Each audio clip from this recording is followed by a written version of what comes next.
Good morning students. Our next chapter is squares and the square root. So I will start with the square of number. What is a square of number? Square of a number is obtained by multiplying the number by itself. For example, if I say square of 5. So it is what? Multiplying the number by itself. So it is what? 25. That means 5 square is what? 5 into 5. Similarly, if I say 0.3, the square of 0.3 is what? 0.3 into 0.3. So it will become how much? 0.09. Either it is a fraction. For example, it is 2 by 7. You need to calculate the square of 2 by 7. Start. So it will be what? 2 by 7 into 2 by 7. So it will become 4 upon 49. So whenever you are calculating the square of number means to say multiplying the number by itself, right? So next comes the properties of the square number. If I calculate the squares of the number, what the properties are there? So first property is that the square of an even number is always a even number. If you are taking a square of even number, for example, any even number you can take 2 square, or either you are calculating 4 square, 8 square, 6 square, right? So whenever you are calculating the square of even number, the answer will always be our even numbers. How? So 2 square is how much? 4. 4 is an even number. 4 square is 16. Again even number. 8 square is 64. And 6 square is what? 36. See, the square of even number is always a even number, right? So whenever you are calculating the square of even number, the result is for sure an even number, right? Next property is that the square of odd natural number is always odd number. If you are taking any odd natural number, 3 is the odd number, 5 is also the odd number, you can take 9, you can take 11, all are odd numbers. Now if I calculate the square of 3, it is what? 9. 5 square is what? 25. 9 square is what? 81. And 11 square is what? 121. See, when I have calculated the square of odd number, what I am getting? 9. Is it a even or odd? It's odd. 25 is also odd. 81 is also odd. 121 is odd. That means the square of even number is even and the square of odd natural number is always a odd number. Next comes the square of a number. Either the number is positive or negative, it is always positive, right? So why it's happened? Because we are multiplying the number by itself. So if you are taking the square of negative number, so it will become positive. For example, I say 2 square. 2 square is what? 4. But now I take minus 2 square. Again it will be 4. That means either you are taking the square of positive number or either you are taking the square of a negative number. The result is always positive.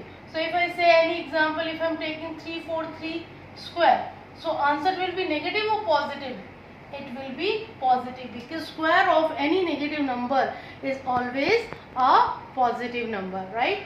A fourth property is that square of proper fraction is always less than the fraction. First is I am writing over here the proper fraction. What is proper fraction? The proper fraction is the fraction in which the numerator is less than that of denominator, right? The fraction in which denominator is higher than that of numerator. For example, if I am saying 2 upon 5, is it a proper fraction? Yes, because 2 is less than 5, right? In proper fraction, numerator is always less than that of denominator. Now, calculate the square. See, square of proper fraction. Square of proper fraction. So, what it will be? 2 upon 5 into 2 upon 5. So, it will become 4 upon 25, right? That means 4 upon 25 is always less than that of 25. This is the property that the square of proper fraction is always less than that of fractions, right? So if you are squaring a proper fraction, right, the result will always be a less than that of fraction itself, right? Our next property,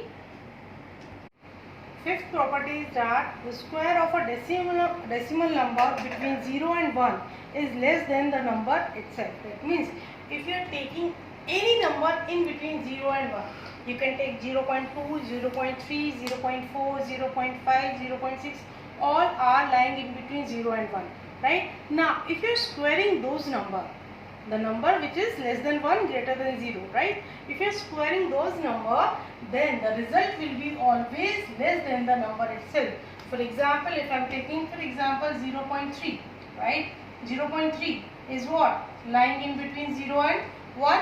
So if I square it, what I will get? I will get 0.09, right? So what I get, that this number, the square of this number, the square of the number that is lying between 0 and 1 is always less than the number itself. Similarly, 0.2 square will always be less than that of 0.2. 0.5 square will be what? It will be less than that of 0.5. That means if you are calculating the square of a decimal number which is lying in between 0 and 1, the result will always be less than that number for which you are taking the square.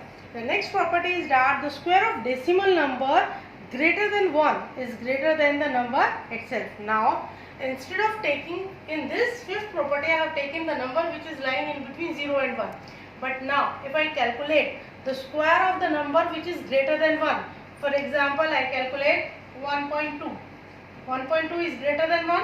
Now, if I calculate 1.2 square, it will become how much? 1.44, right? Now, 1.44 is greater than 1.2, right? See, the square of the decimal number, which is greater than 1 is greater than the number itself. Similarly, if I take 1.5, it will be greater than 1.5. If I take 1.6, it will be greater than 1.6. That means if you are squaring a number which is greater than 1, the result will be greater than the number itself, right? Any example you can have in that. Next property is that any square number ends with any one of the digits, either 0, 1, 4, 5, 6 or 9. That means any square number is always ends with these digits.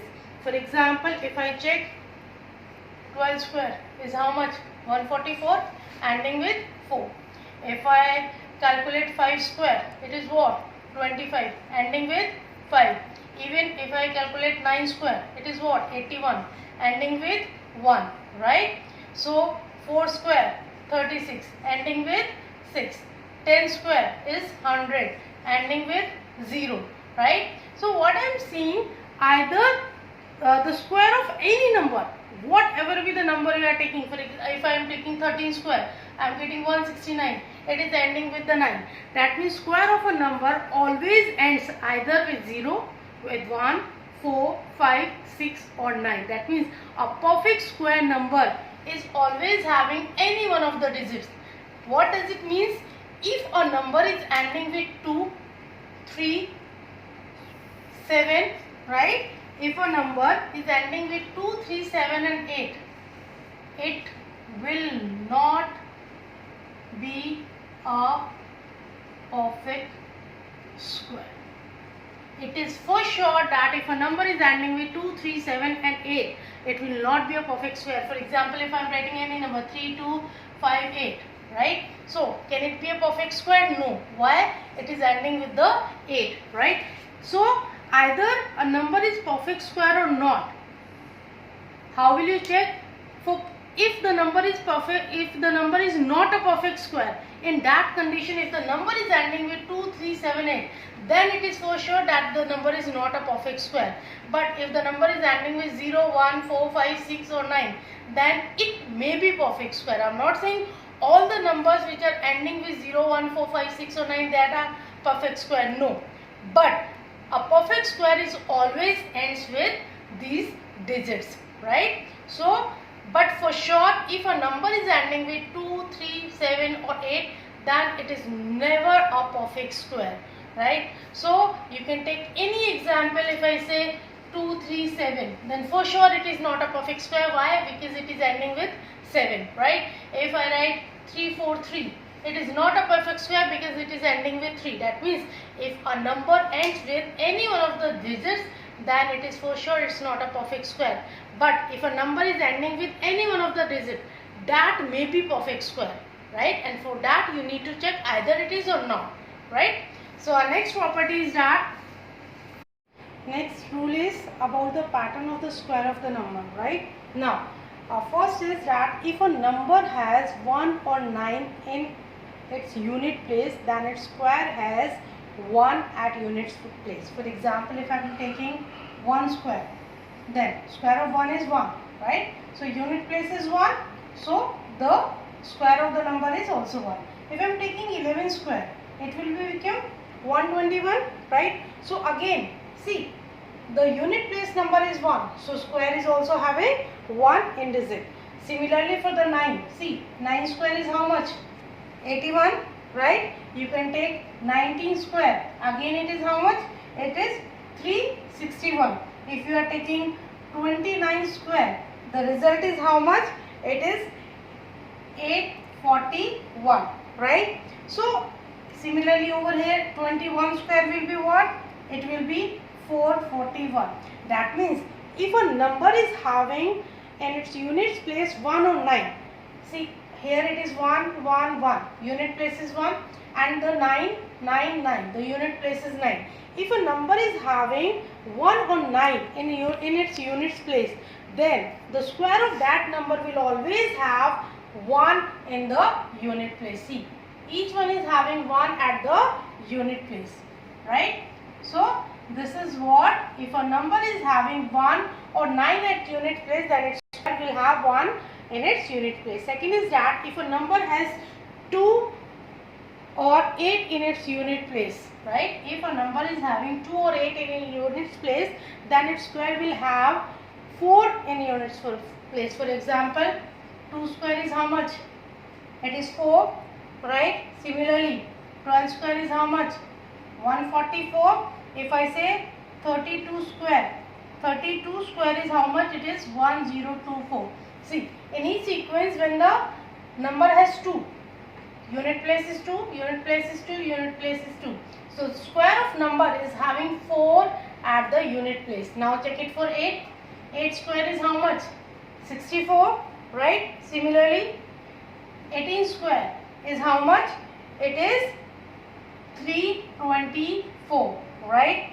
28 square. 28 square is how much? It is 784, right? See, whether if the unit place is 2 or either it is 8, then the square has 4 at unit place. For the 2 it is having 4, for the 8 also it is having 4 at the unit place. That means if a perfect square is ending with the 4, that means either it is a square of a number which is having 2 at units place, or either it is having 8 at units place. Next is that if a number has 3 or 7 in its units place, then its square has 9 in its units place. For example, I am taking with the 3 square, then I am taking 13 square. Similarly, 7 square I can have, and 17 square. 3 square is what? 9. 13 square, 169. See, both are ending with the 3 and the square is ending with the 9. Similarly, 7 square is how much? 49, and 17 square is how much? It is 289. Both are ending with 7, 7, and both the squares is having the unit places 9. That means if a number is ending with 3 or 7, then its unit place is always have 9 in units place, right? So what you need to check for a perfect square, just check what is there in the units place, right? With that you will get to know what will be the digit in its square root, or either if a number is given you can calculate what will be the digit, the unit place of the number of the square. Next is if a number has 4 or 6 in units place, then it will have 60. 4 square is how much? 16, right? Similarly, your 14 square, 1960, both are ending with 6. Now, if I check with the 6, 6 square is how much? 36, right? And 16 square is how much? 256, right? That means if a number is ending with 4 or 6, right? If a number is having 4 or 6 as a units place, then the square will have square 6 at the unit place.